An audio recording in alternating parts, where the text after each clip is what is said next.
Here is my Skybolt 50mm 600 focal length telescope. Is one of the best telescopes I've ever seen.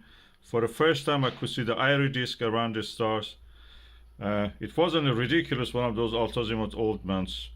So I'm just going to attach a dovetail bar with this fleecy material which we use for the chairs, and two cable ties as a tube rings. If I want to find tube rings for that, probably they would charge me on the arms and leg.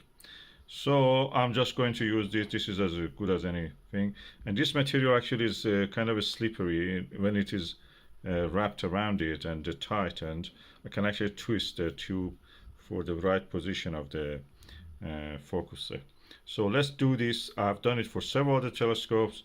They were perfect now. I can use them for the first time. I can use them without resorting to those wooden horrible tripods. Now I'm going to use this one.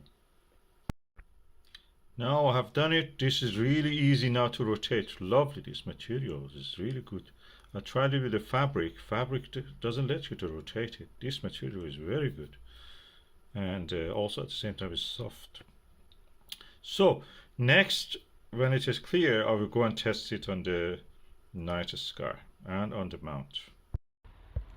Okay, these are two classic Japanese telescopes. The Refractor, one of them is 50mm. It's a Skybolt, one of the sharpest views of the stars I had through that. And this one is 50mm 600, so that's also quite high f ratios. And let's just test them. I put them on this dovetail bar, so for the first time I can practically use them without actually having a wobbly Alt Azimuth or Quattro mount. I have a sturdy SkyTee-2, and I'm going to look at that street light.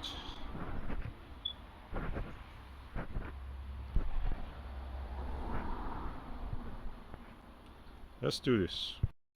So I'm using now the Skybolt refractor, 50mm diameter of the objective and 600mm the focal length, and I'm using the 40mm Aachromatic Huygens. Let's see how is the view. Let's see.